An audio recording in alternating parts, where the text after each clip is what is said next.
Baik, dikarenakan karena sudah lengkap, langsung saja kita mulai acaranya. Assalamualaikum warahmatullahi wabarakatuh. Waalaikumsalam.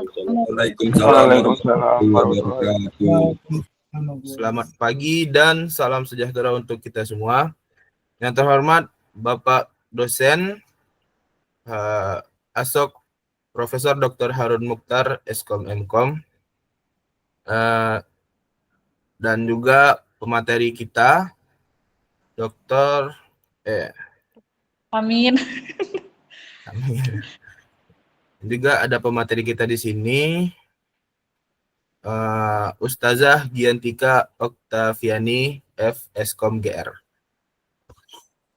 Sebelum kita mulai acara, mohon untuk memastikan bahwa mikrofon teman-teman sekalian dalam keadaan mute, dan nanti jikalau ingin bertanya, maka nanti akan ada sesi tanya jawab setelah sesi pembagian materi. Untuk memulai acara ini, mari kita mendengarkan kata sambutan dari Bapak dosen kita, Bapak Asok Profesor Dr. Harun Mukhtar Eskom Mkom. Pada Bapak dipersilahkan.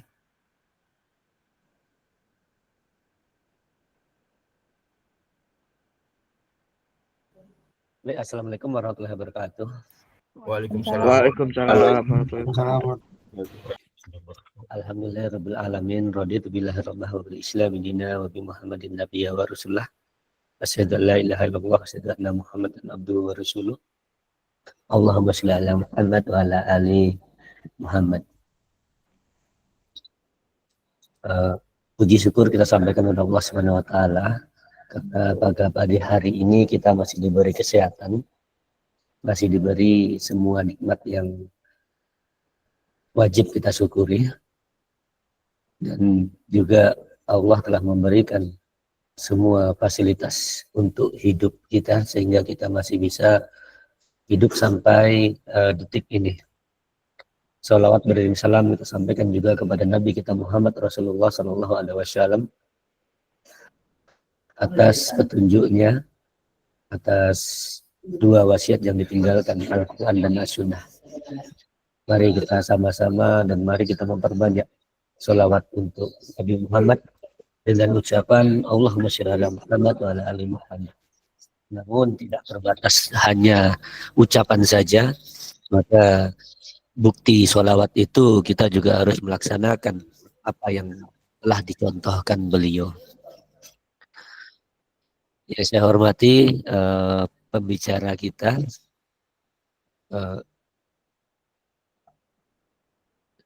yang telah sudi kiranya hadir pada acara ini.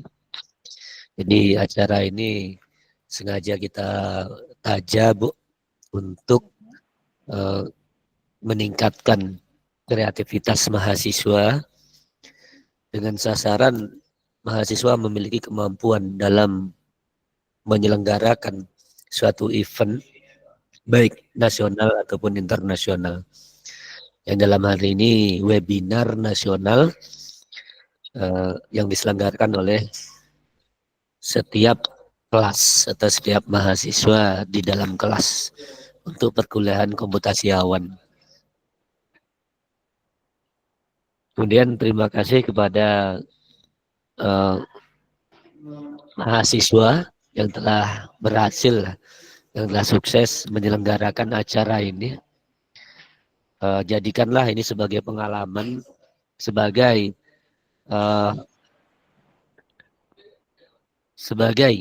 tambahan keilmuan, dan nanti coba semua peserta dan mahasiswa yang hadir ambil semua ilmu yang akan diberikan oleh pembicara, karena ilmu ini akan berguna nanti saat Anda semua sudah dikeluar dari kampus. Jadi ini merupakan salah satu program luaran dari kurikulum Kampus Merdeka yang dikenal dengan kurikulum OB. Ini kita memang belum gitu terapkan, tetapi untuk proses akreditasi kita itu wajib mempunyai luaran ya, berupa baik itu seminar nasional dan juga publikasi-publikasi. Kemudian untuk Anda semua, untuk mahasiswa, sertifikat kepesertaan maupun seminar itu diperlukan dan nanti itu akan dituliskan di surat pendamping ijazah. Jadi ini perlu surat pendamping ijazah supaya ada pengalaman-pengalaman. Karena memang mahasiswa itu kan belum punya pengalaman di dunia kerja, sementara dunia kerja meminta pengalaman. Ya, dengan cara ini Anda akan mendapatkan pengalaman-pengalaman, baik pengalaman dari pembicara, pengalaman dari Anda sendiri sebagai kepanitiaan dan sebagainya. Mungkin itu dapat saya sampaikan. Mohon maaf atas segala kesilapan. Terima kasih telah diselenggarakan acara ini. Saya undur diri. Mohon maaf. Wabillahi taufiq wal hidayah. Assalamualaikum warahmatullahi wabarakatuh. Waalaikumsalam warahmatullahi wabarakatuh. Waalaikumsalam warahmatullahi wabarakatuh. Baik, terima kasih kepada Bapak Asok Profesor Dr. Harun Mukhtar Eskom Mkom atas kata sambutannya. Setelah mendengarkan kata sambutan, kini kita memasuki sesi utama dari event hari ini, yaitu pemaparan materi dari yang akan disampaikan oleh pemateri kita, yaitu Ustazah Giantika Oktaviani, F. Eskom GR. Beliau merupakan guru di SMK Pondok Pesantren Darul Hikmah Pekanbaru dan juga mengajar di jurusan multimedia. Dengan pengalaman dan keahlian Ustazah ini, beliau membagikan ilmu dan wawasan yang sangat berharga pada kita semua. Baik, tanpa membuang-buang waktu lebih banyak, pada Ustazah Giantika Oktaviani F. Eskom GR, kami persilahkan. Baik, Assalamualaikum warahmatullahi wabarakatuh. Waalaikumsalam.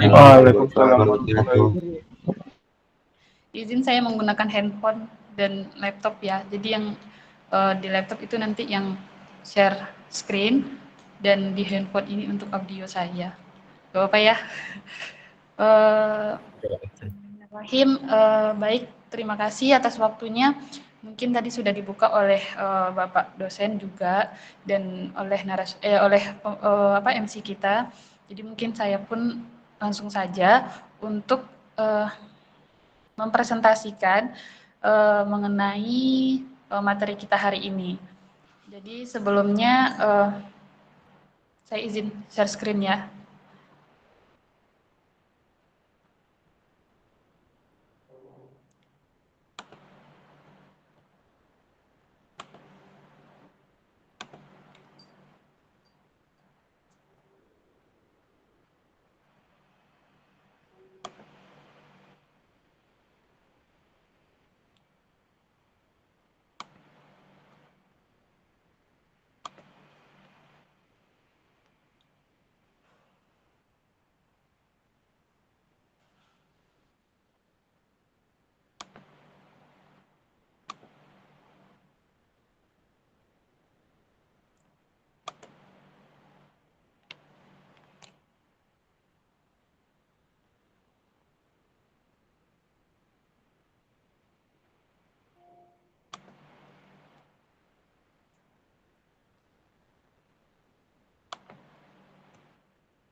Udah muncul? Sudah aja. Agak nge-lag ya.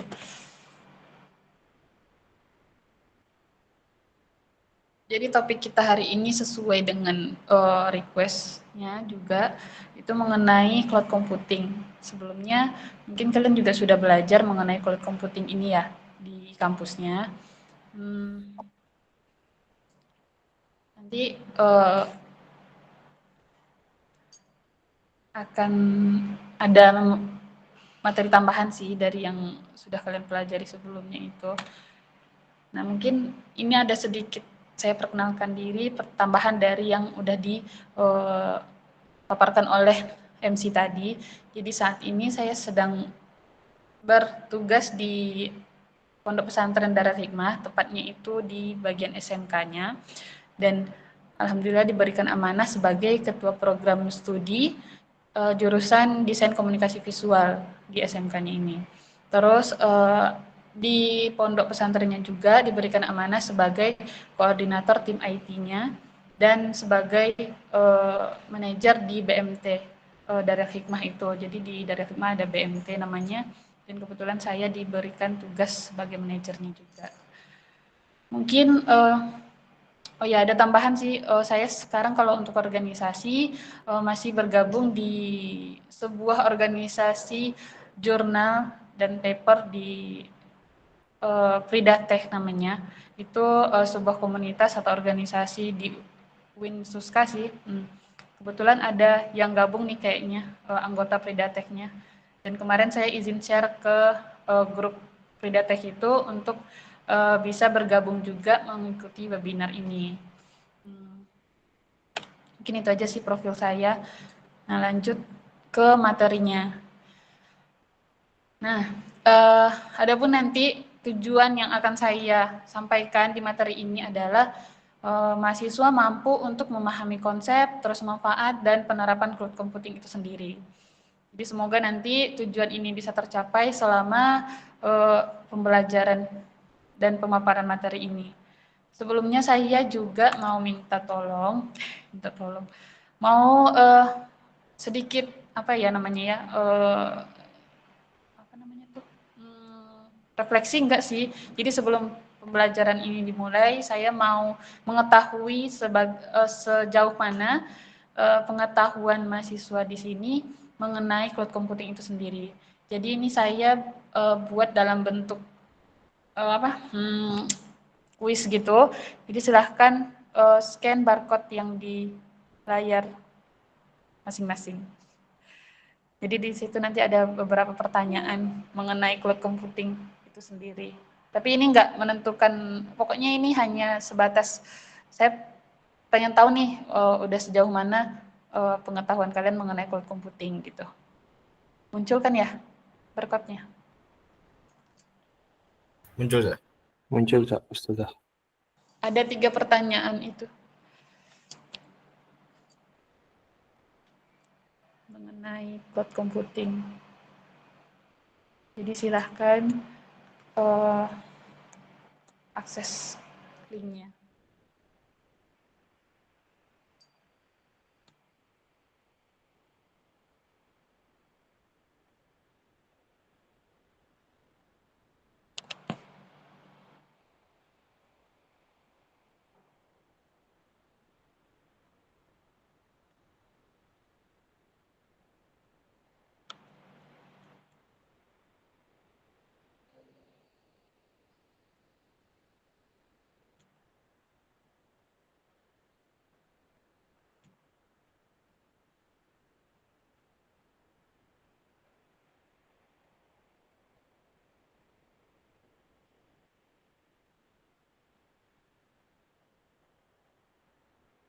Udah semua?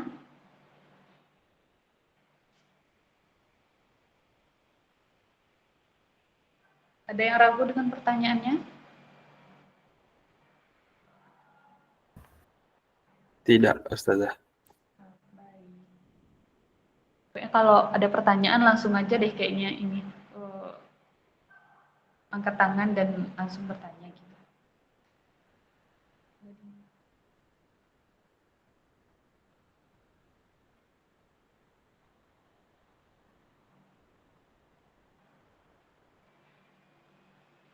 Ini saya mau bertanya di luar materi kita ya. Penasaran aja. Berarti ini fakultasnya apa ya? Fakultas Ilmu Komputer, Zah. Oh, Fakultas Ilmu Komputer. Jurusannya apa aja? Teknik Informatika terus? Bisa ada 2 sama Sistem Informasi, Zah. SI. Kalau boleh tahu, udah berapa tahun ya jalan ini? Jurusan. Kalau itu kurang tahu juga dah. Berarti kalian angkatan keberapa?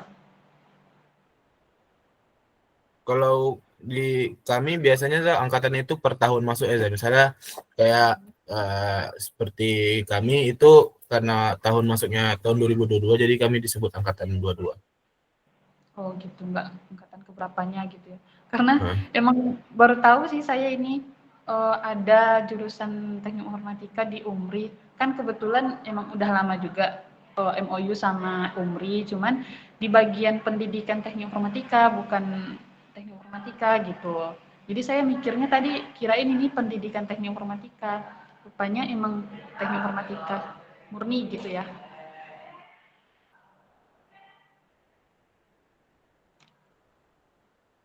Nggak muncul ya. Saya mau lihat hasilnya. Udah semua? sepertinya sudah ya.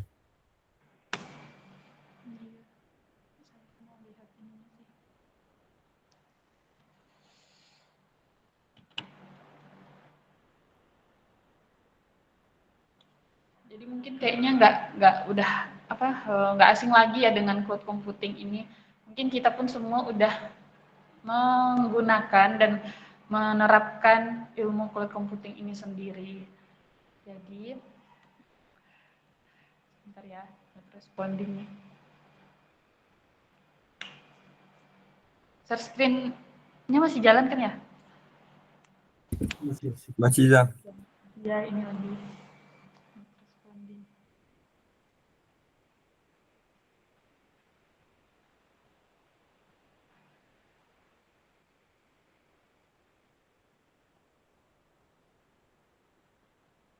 Saya mau bertanya aja lah, kita sharing-sharing aja ya. Jadi kan kalian sudah mengetahui ya atau tidak asing sih dengan cloud computing ini. Kira-kira yang biasa kalian gunakan untuk contoh dari penerapan cloud computing ini sendiri, kira-kira apa contohnya yang udah kalian gunakan gitu? Ada yang bisa bantu jawab atau memberikan komentar? Menggunakan Google Drive, Kak.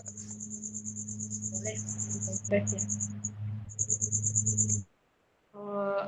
Untuk saat ini ya pilihan yang paling banyak itu emang Google Drive.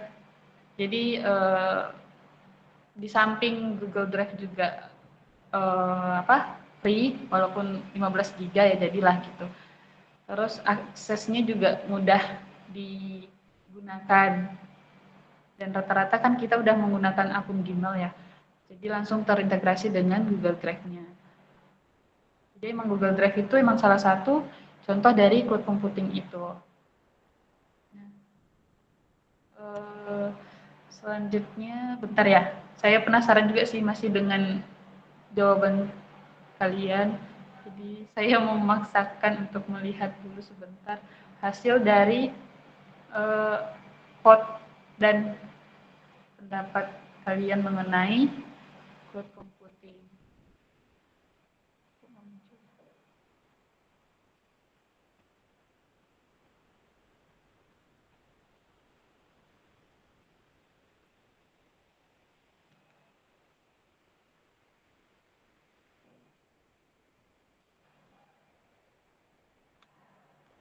Lanjut aja deh.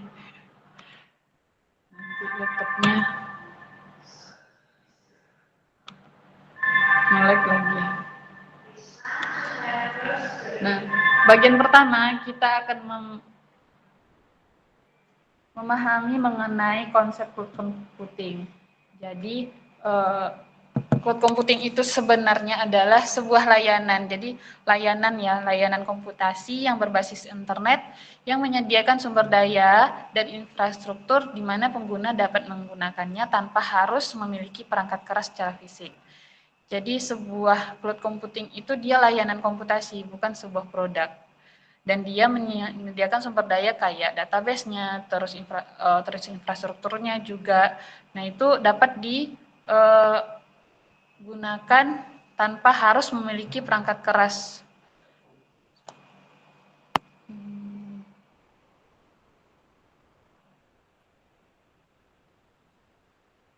muncul nggak ininya? Share screen-nya? Materinya muncul? Enggak Ustazah. Enggak ada Ustazah. Jangan. Kalau gini muncul?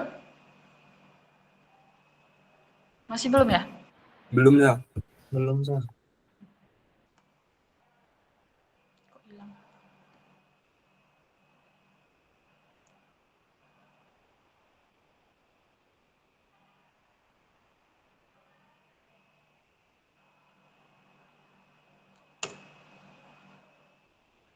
Keluar rupanya. Maaf ya.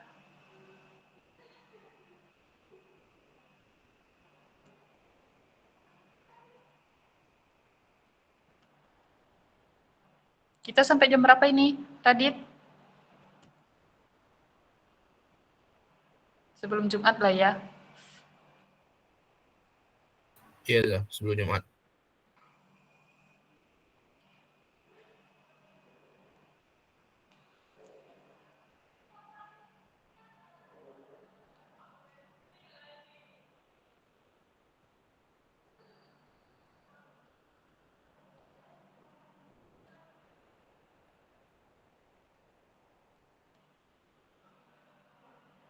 Udah muncul?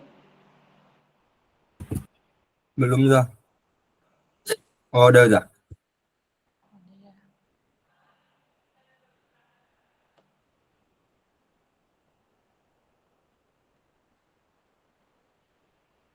Nah, itu ya tadi mengenai konsep dari cloud computing itu sendiri.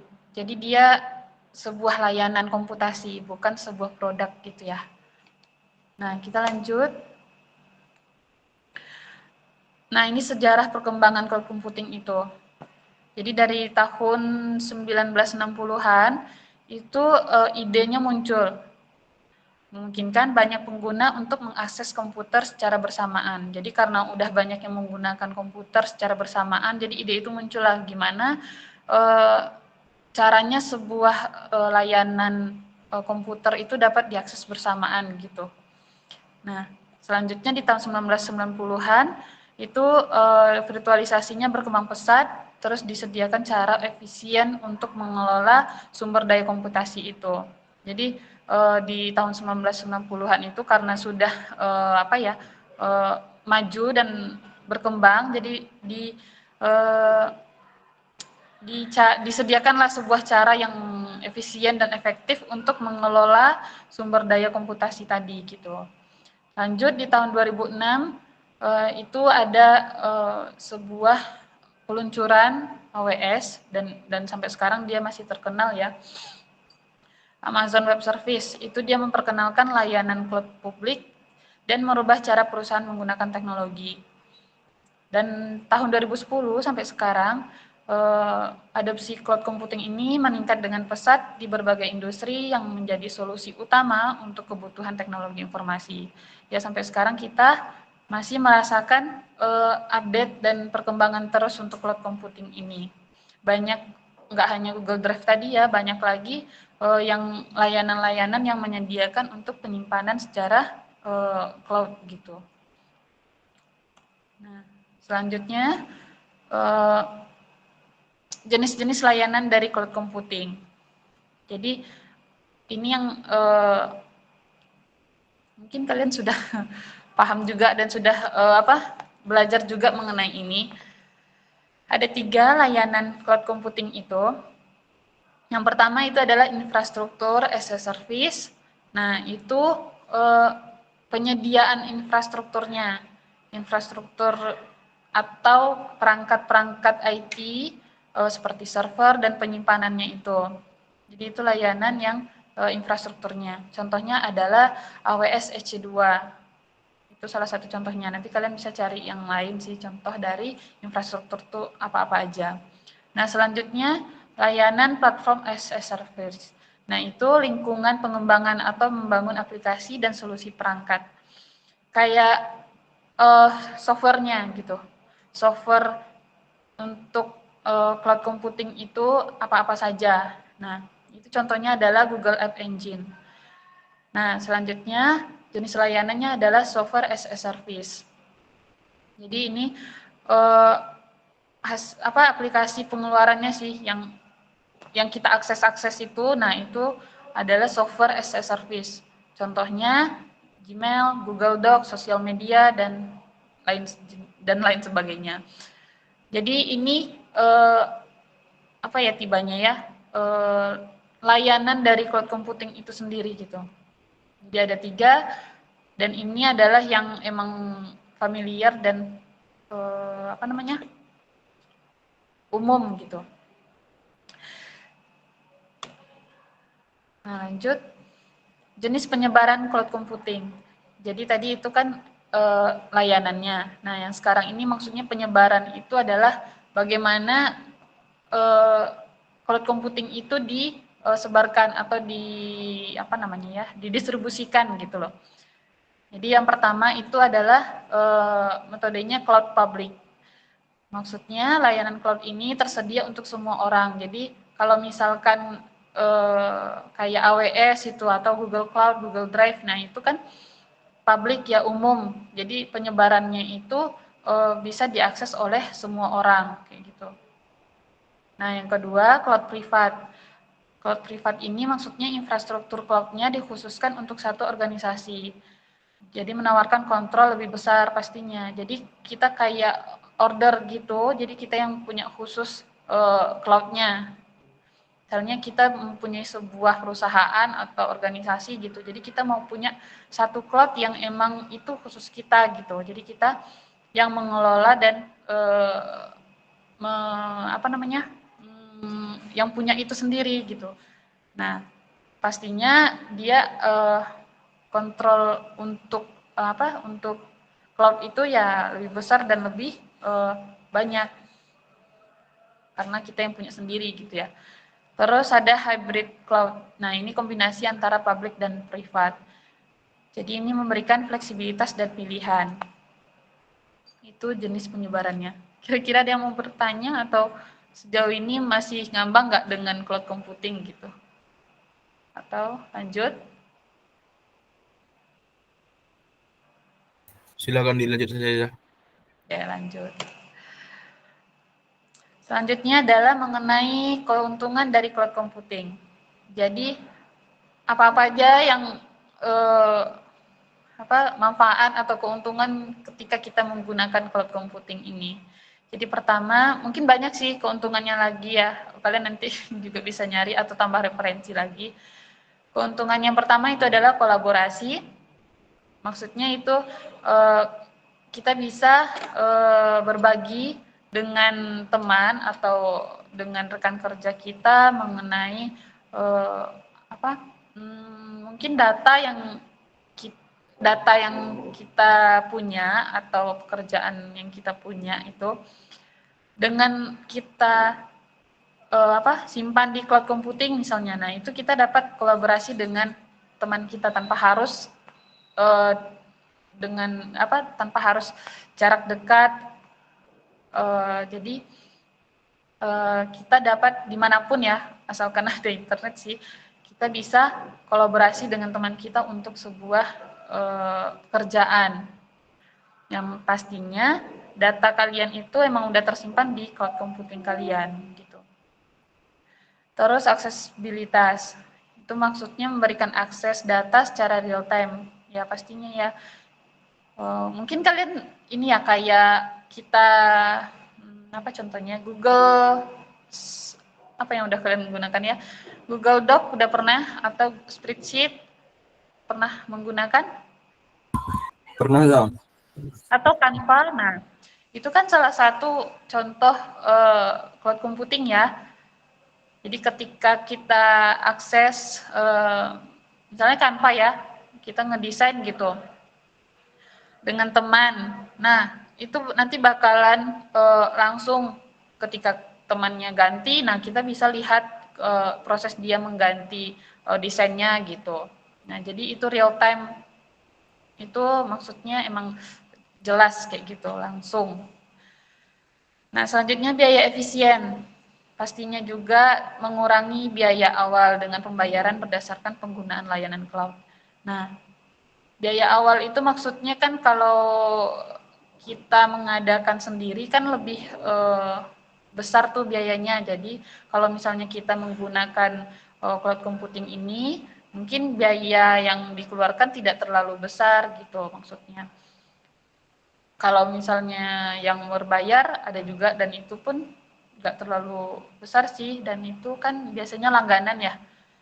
Kayak Google Drive itu kalau biaya per bulannya pun nggak terlalu mahal sih. 17 ribuan lah kalau nggak salah saya per bulannya itu. Yang pro-nya.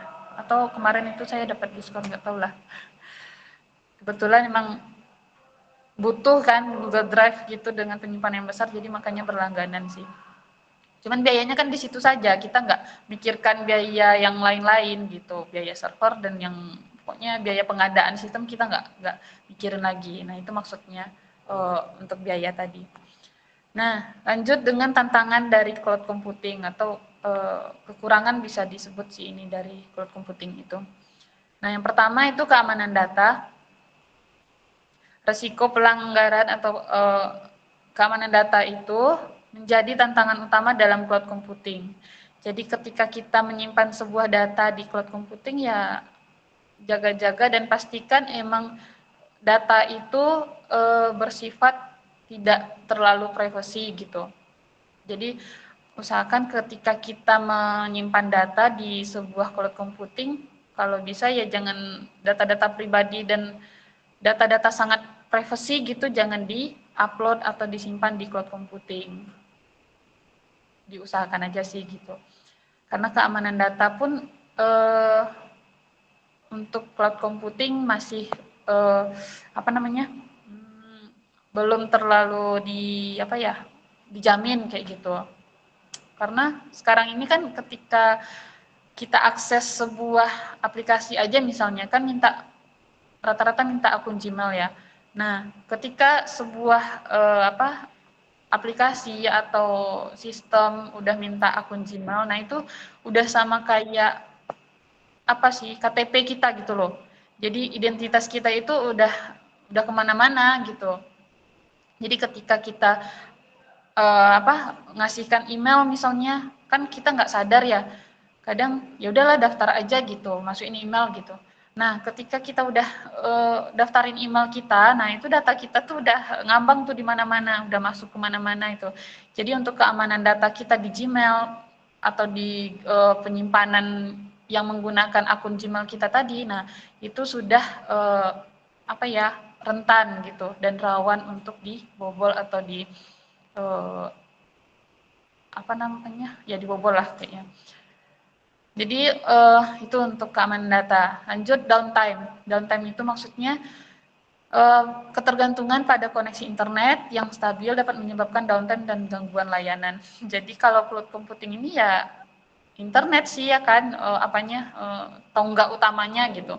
Jadi koneksi internet yang stabil dan itulah yang nanti kalau misalnya nggak stabil nih gitu, ya kita nggak bisa mengakses gitu ya kan.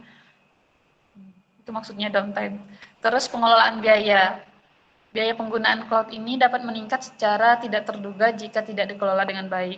Ya benar. Jadi kalau misalkan kita tidak mengelolanya dengan baik data-data kita itu, nah mungkin nanti dapat meningkatkan biaya-biaya yang tak terduga di sebuah cloud computing itu. Mungkin nanti kita lihat di penerapannya sih. Terus vendor login. Maksudnya pengguna sering mengalami kesulitan saat ingin beralih ke penyedia layanan cloud yang lain. Nah, ini belum pernah nyoba juga sih saya. Maksudnya gimana sih vendor login? Mungkin nanti di penerapan bisa kelihatan. Nah, lanjut.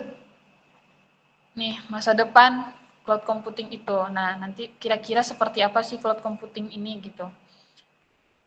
Saat ini kan cloud computing itu AI sih, AI itu di mana-mana udah terintegrasi ya dengan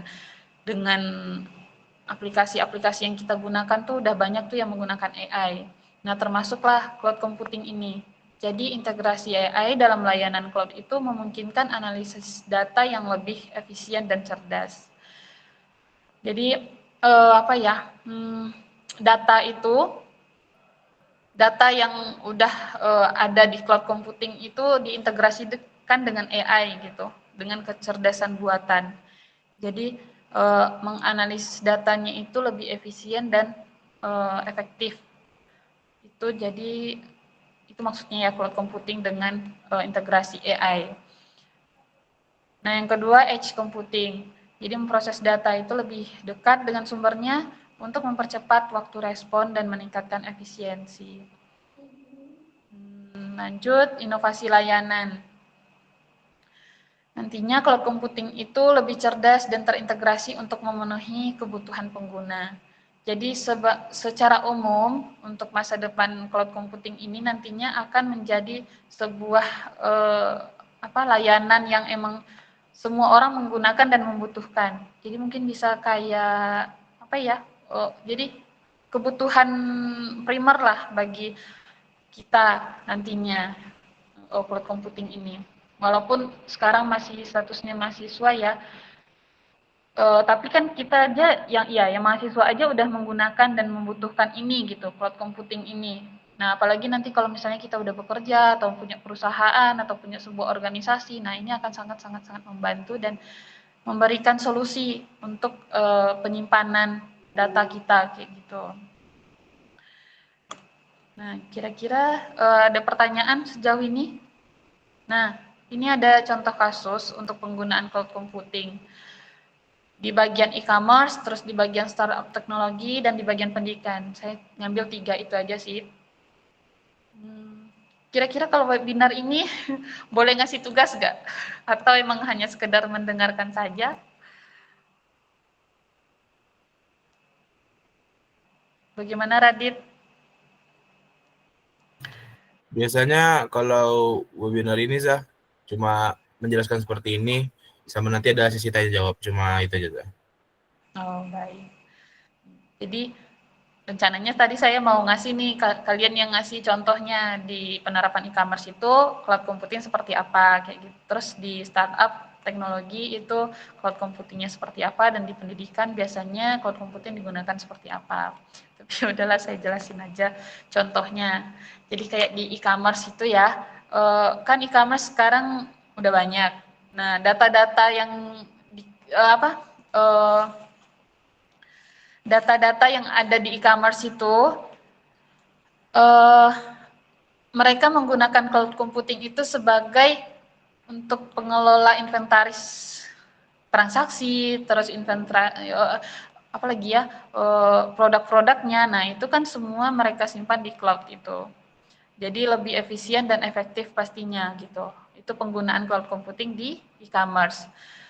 Kalau untuk di startup teknologi, mungkin untuk penggunaan cloud computing itu seperti layanan yang digunakan adalah di PaaS, yang platform as a service, kayak mempercepat proses dan inovasinya gitu. Jadi misalnya perusahaan teknologi startup itu menggunakan cloud computing untuk mengembangkan produk mereka atau aplikasi yang mereka gunakan itu. Jadi mereka menyimpannya di cloud, dan pengembangan aplikasi mereka itu lebih cepat aja dan inovatif kayak gitu. Jadi kalau misalnya nih kita punya sebuah perusahaan teknologi gitu ya, nah kita menggunakan cloud computing ini sebagai memasarkan atau menjual produk aplikasi kita itu dengan cepat kayak gitu melalui cloud computing. Nah, itu maksudnya. Terus di bidang pendidikan. Nah, kayak kalian udah tahu tuh kayak Google Classroom. Nah, itu kan contoh dari penggunaan cloud computing. Jadi untuk mengandalkan penyimpanan dan akses konten pendidikan atau konten belajar yang lebih fleksibel pastinya. Sekarang sih guru-guru pun kalau dosen pastinya lah ya kan udah expert itu di bagian pendidikan yang berbasis IT. Nah, kalau untuk sekarang di SMK khususnya, kami sudah memulai juga untuk menggunakan aplikasi-aplikasi atau metode pembelajaran yang sudah menerapkan atau menggunakan cloud computing. Contohnya ya Google Classroom, Kahoot. Nah, apalagi ya kalau untuk pembelajaran itu? Ada yang tahu mungkin? Pokoknya aplikasi-aplikasi untuk pendidikan yang berbasis online, nah itu kami juga sudah mencoba menggunakannya gitu. Mungkin banyak lagi sih cloud computing ini mungkin di bidang kesehatan, di bidang sosial media. Nah, kalian bisa cari lagi. Nah, udah selesai sih untuk materinya. Mungkin kita lanjut ke sharing session aja, nanti ada tanya jawab dan ada refleksi dari saya sedikit. Mungkin itu aja sih Radit untuk materinya dan pembelajarannya. Saya kembalikan ke MC. Ya, terima kasih. Ya, baik Pak. Terima kasih pada Ustazah Gentika Oktiaviani. Baik, karena telah masuk ke sesi tanya jawab, apakah ada teman-teman yang memiliki pertanyaan seputar materi yang baru disampaikan? Silahkan angkat tangannya, lalu berikan pertanyaannya. Lagi itu aja lah. Silahkan. Jika ada tadi materi yang saya sampaikan kurang jelas, nah, boleh bertanya. Dan ini kita balik lagi ya, ini emang sharing aja. Saya pun udah lama juga nggak berkecimpung di bagian IT yang apa ya namanya emang benar-benar murni gitu. Akhir-akhir ini emang fokusnya ke desain karena mengajarnya desain komunikasi visual. Oke. Silahkan jika ada yang mau ditanyakan. Silakan teman-teman, jangan sungkan. Atau kayaknya udah paham lah, karena kan emang rata-rata udah menggunakan gitu ya. Silakan Alidin. Bagaimana cloud computing mendukung layanan streaming dan game online, Zah? Oh, baik. Berarti kayak penerapannya di bidang games gitu ya. Bidang hiburan lah berarti. Ya, Zah, kan sekarang banyak tuh streamer game, Zah. Jadi peran cloud computing di bidang itu bagaimana? Gitu nggak pertanyaannya? Iya, Zah. Baik. Nah, itu ada juga ngechat.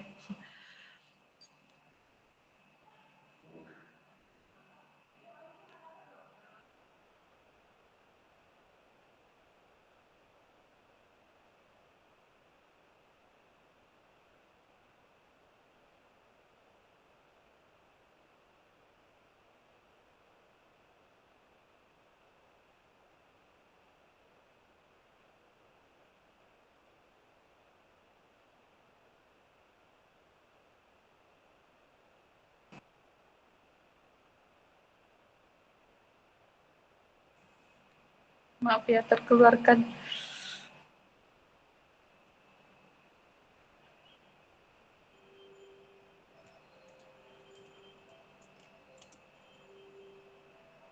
Halo? Iya, Iya, Zah. halo Zah. Maaf ya keluar dia. Iya, nggak apa Zah.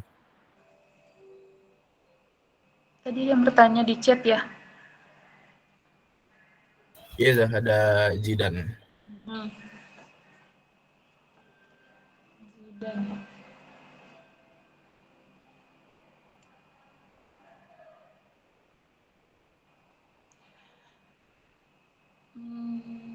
apakah ada batasan-batasan tertentu di dalamnya?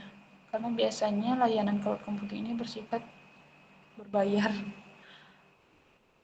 Cloud data yang bersifat online.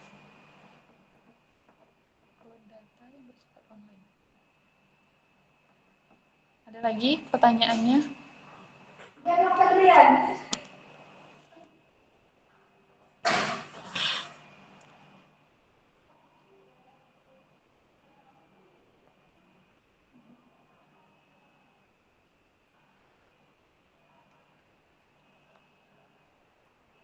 Baru 2 pertanyaan nih. Ada lagi? Atau ada yang mau Kalau ngasih? apakah saya boleh memberikan pertanyaan juga, Zah? Iya, boleh. Jadi gini, Zah.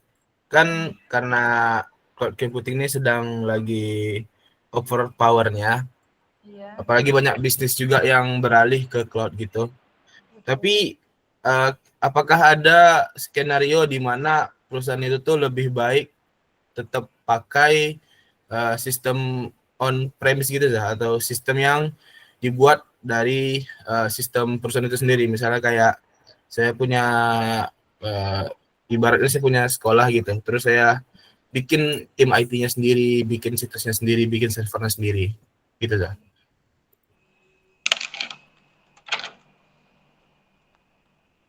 Jadi kayak apa ya? Apakah masih memungkinkan gitu ya? Kalau Iya, misalnya ya. kita menggunakan penyimpanan sendirilah gitu. Iya betul. Karena kan memang mungkin takut dari keamanan data tadi mungkin ya. Jadi kalau misalnya cloud ini kan datanya rentan gitu. Jadi apakah untuk yang manual apa sih namanya? Jadi kayak apa tadi? Private ya. Apakah masih bagus atau enggak gitu? Boleh. Jadi udah 3 pertanyaan ya yang sudah memberikan. Mungkin kita coba saya coba jawab juga lah. Langsung aja ya Radit dijawab 3 pertanyaan Siap, nih. Zah. Pertama kan dari Ihsan tadi ya, bagaimana cloud computing itu di bidang hiburan atau kayak streaming games. Nah, itu bagaimana cloud computing berperan di situ. Nah, jadi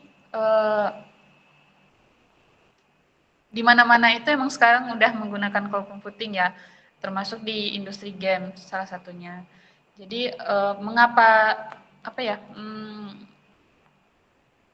sebuah apa namanya industri games itu misalnya menggunakan cloud computing ya mungkin pertama cloud computing itu memungkinkan sebuah apa kalau misalnya games ya memungkinkan pemain untuk bermain itu kan nggak harus menggunakan perangkat keras yang kuat atau yang harus apa namanya speknya yang harus tinggi gitu misalnya.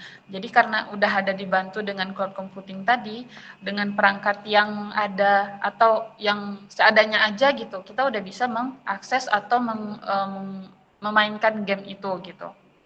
Nah itu salah satu contohnya penggunaan cloud computing di situ. Jadi platformnya pun banyak sih ya untuk games kayak Nvidia, GeForce. Nah, itu contoh platformnya yang menyediakan untuk games. Kira-kira paham nggak, Ali, maksudnya itu? Paham, Zah? Paham. Itu untuk games. Nah, kalau untuk streaming ya gitu juga.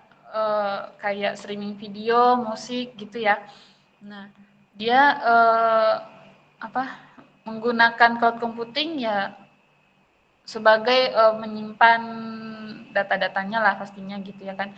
Nah, mereka memungkinkan penyimpanan dan distribusi konten video itu melalui cloud computingnya gitu. Pastinya mempercepat pengiriman video ke pengguna. Jadi kalau menggunakan cloud computing ya lebih cepat dan lebih apa namanya walaupun kualitas videonya berat misalnya gitu. Jadi ketika dia menggunakan cloud computing ya tetap aja nggak ngaruh gitu.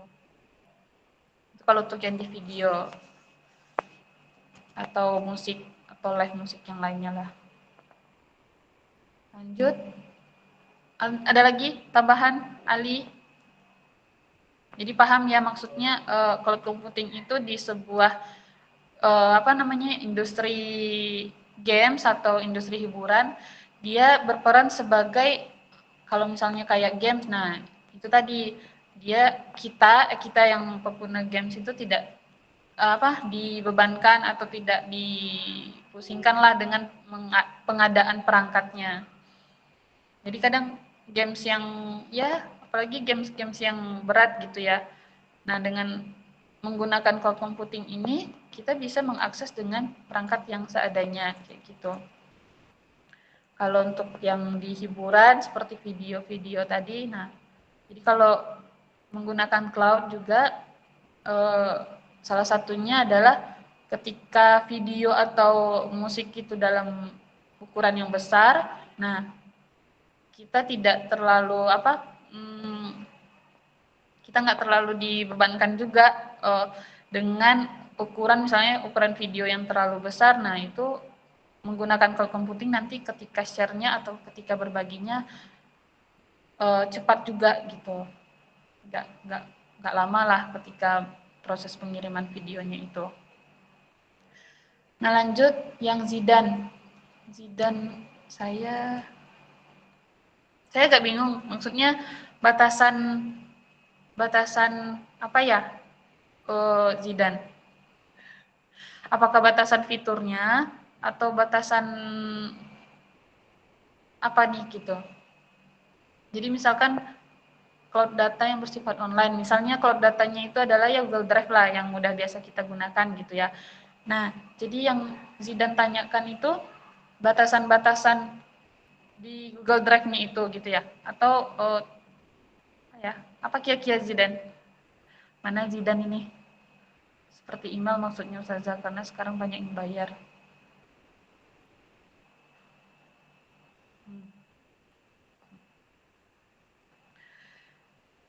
Mungkin maksudnya adalah ketika kita menggunakan Google Drive gitu ya sebagai cloud computingnya. Nah, batasan-batasan yang ada, maksud itu fitur-fitur yang disediakan gitu. Nah itu ya tergantung dengan aplikasi cloud-nya itu sendiri sih. Nah jadi kalau misalkan Google Drive gitu, Google Drive kan dia hanya menyediakan 15 GB ya untuk yang free. Nah lebih dari situ nanti kita diminta untuk berlangganan. Terus untuk yang akses-akses yang lainnya di Google Drive itu kalau sepengetahuan saya dan sepengalaman saya menggunakan Google Drive nggak ada sih. Jadi selama kuota atau kuota yang 15 GB tadi belum terpenuhi ya kita masih bisa mengupload aja kayak gitu. Gitu sih Jidan. Nah itu untuk yang lain mungkin kayaknya beda-beda sih masing-masing aplikasinya. Mungkin nanti kita sama-sama cari tahu ya Jidan ya. Saya kan karena emang baru menggunakan Google Drive aja sih sampai sekarang, belum pernah nyoba yang lain gitu. Kalau untuk Google Drive ya kira-kira seperti itu. Batasannya tidak ada, cuman ya di kuotanya saja, di kuota dan ya jumlah kuota yang disediakan aja sih. Kalau untuk yang lain-lain nggak ada batasannya. Gimana Jidan? Nyambung nggak itu jawaban saya dengan pertanyaan kamu? Paham nggak? Kayaknya, oke. Baik, sama-sama ya Jidan. Lanjut Radit. Terakhir ya, Radit. Nah, itu maksud pertanyaan Radit itu lebih kayak ini sih. Perbandingan antara penggunaan cloud computing dengan teknologi IT manual apa sih bahasanya ya? Bentar. Tadi saya udah mau nyoba tampilkan juga sih di presentasi, cuman nggak jadi. ya, Radit.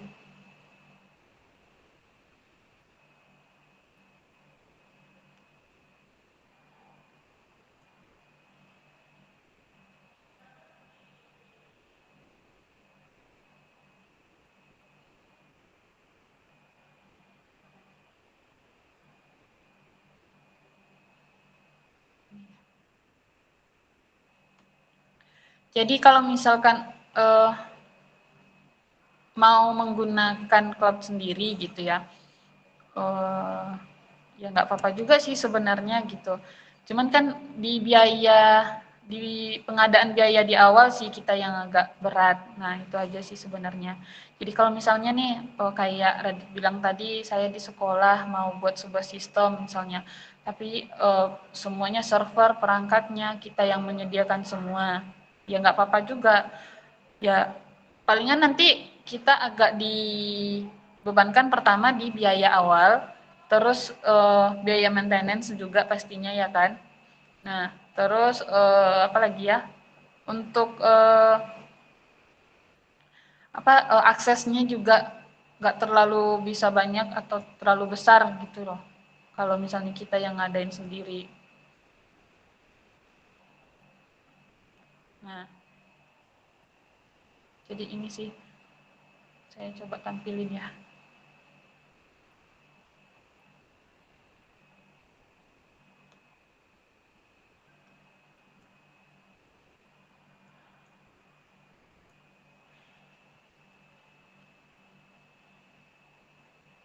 Nah itu infrastruktur tradisional ya namanya. Dari kriteria biaya misalnya. Nah, di biaya kalau cloud computing itu dia kita kan nggak terlalu, di awal kita nggak ada biaya tuh, kita nggak ada pengadaan biaya. Kalau misalnya di infrastruktur tradisional, nah itu biaya tetap dan investasi awal. Udahlah langganan nanti ya kan, mana tahu biaya maintenance-nya, biaya operasionalnya itu kan dikeluarkan tuh tiap bulan misalnya gitu. Nah di awal pun kita tetap mengeluarkan biaya juga untuk pengadaan semuanya gitu. Nah lanjut di kriteria skalabilitas, maksudnya apa kuotanya atau apa namanya ya jatahnya lah gitu ya.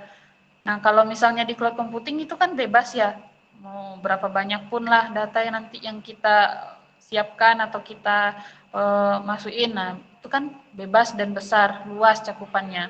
Tapi kalau misalnya infrastruktur tradisional itu masih terbatas sesuai dengan kapasitas kita tadi di awal. Misalnya kita menyediakan server yang kecil ya, kira-kira data yang kita akses data yang kita simpan pun nanti juga terbatas kayak gitu. Nah, dalam segi aksesibilitasnya, kalau di cloud computing itu kan dia berbasis internet, ya kan? Sementara kalau di tradisional nanti jaringan lokal pun bisa kayak gitu. Terakhir di pemeliharaannya. Kalau cloud computing itu kan dikelola oleh penyedia layanannya sendiri. Ya kan, sementara kalau yang infrastruktur tradisional itu semuanya dikelola oleh kita sendiri gitu. Kita yang mengelola dan kita yang mengontrol, kita yang mengerjakannya kayak gitu. Kalau infrastruktur tradisional. Jadi sebenarnya kan ada plus minusnya sih dua-duanya. Jadi balik lagi ke kitanya sih sebenarnya ya kan. Kita mau pilih yang mana kayak gitu, dan lihat juga kebutuhan atau tujuan kita itu untuk membuat sebuah sistem misalnya gitu, itu tuh bagaimana gitu, dianalisis lah itu. Mungkin nanti di pelajaran selanjutnya bisa kalian dapatkan juga, itu kan kayak menganalisis sebuah pembangunan atau perancangan sistem ya. Nah itu akan dikaji tuh sampai ke situnya nanti. Kira-kira gitu sih Radit. Paham kira-kira Radit? Baik, Pak. Baik, Zah. Terima kasih. Nah, ada lagi kira-kira coba tanyakan. Apakah dari teman-teman masih ada yang memiliki pertanyaan yang mengganjal di hati?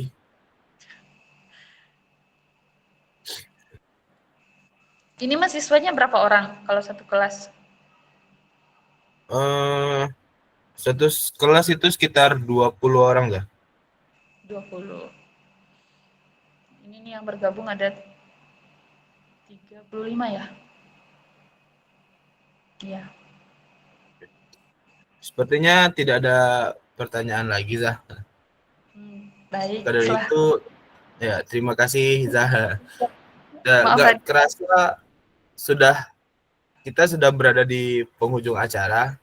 Sebelum kita akhiri, marilah kita berikan apresiasi kepada ustazah kita dengan memberikan tepuk tangan virtualis. Terima kasih banyak ya. Tapi ini sih boleh nggak mau minta review sedikit mengenai webinar ini? Iya. Jadi saya izin lagi ya share screen-nya. Masih ada satu lagi. Boleh ya? Oh, boleh, Zah, boleh. Untuk 10 menit lah paling lama. Ini nanti di barcode lagi.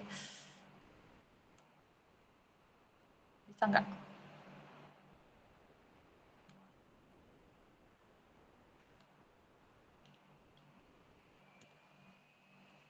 Nah ini. Bisa scan nggak?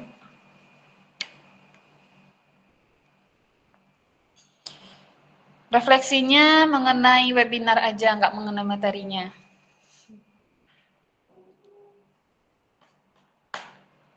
Bisa di-scan barcode-nya?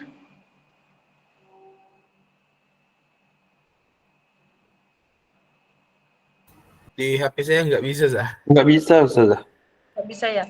Saya kirim linknya aja.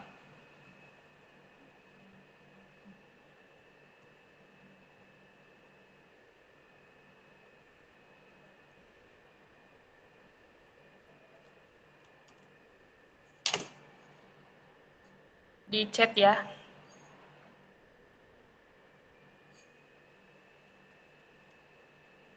Minta, Siap, Zah. minta reviewnya sebentar.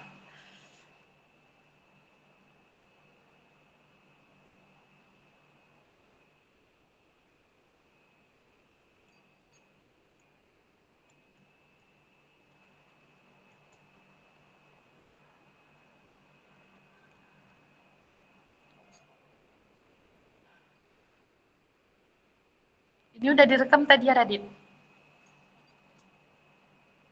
Nanti saya minta rekamannya boleh ya? Siap, Zah. Nanti saya infokan.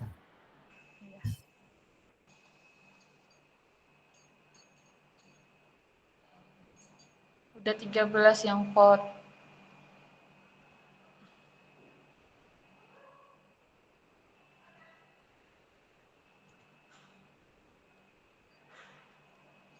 Tujuh belas.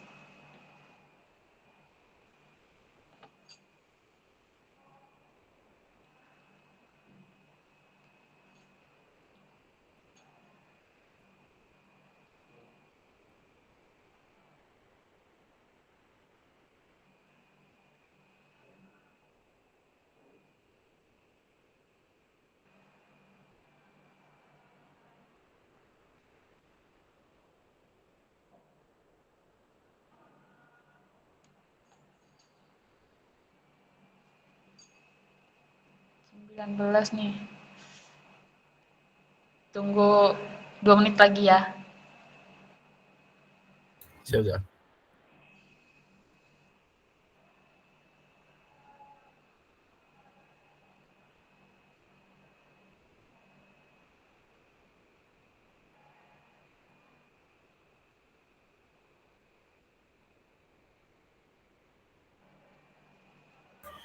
Dan juga mohon izin bentar, Zah. Saya akan mengirimkan link di form absen ulang untuk peserta yang lain yang telah menyempatkan untuk menghadiri. Jadi untuk teman-teman yang mengisi form ini, tolong isi dengan serius dan nama lengkapnya ya, karena itu akan dipakai untuk mencetak sertifikatnya. Sekalian aja.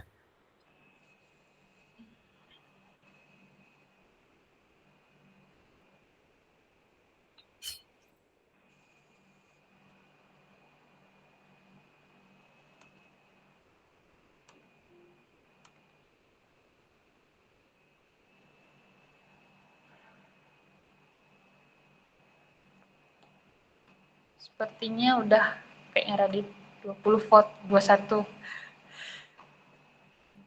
vote ya.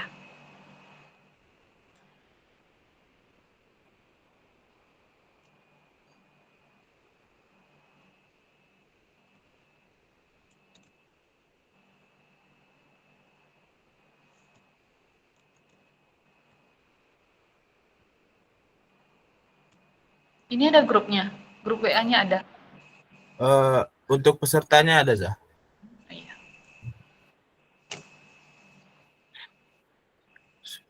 Kayaknya Dan sepertinya udah nge-review semua ya, Zah, ya. Baiklah, terima kasih saya ucapkan pada pemateri kita, Ustazah, dan juga seluruh peserta yang telah mengikuti webinar ini hingga akhir. Kami harap ilmu yang telah dibagikan dari pemateri dapat bermanfaat dan tentunya kita terapkan dalam kehidupan kita sehari-hari. Mohon maaf jika ada kekurangan dalam penyelenggaraan acara ini. Sampai jumpa di acara berikutnya. Assalamualaikum warahmatullahi wabarakatuh. Waalaikumsalam warahmatullahi Waalaikumsalam. Sedikit informasi teman-teman, untuk sertifikatnya nanti akan saya kirimkan di grup peserta dan estimasi waktunya itu sekitar 3 atau 4 hari kerja. Siap, Radit. Terima kasih banyak ya. Salam Terima kenal kasih, juga. Ustazah. Terima kasih Ustazah.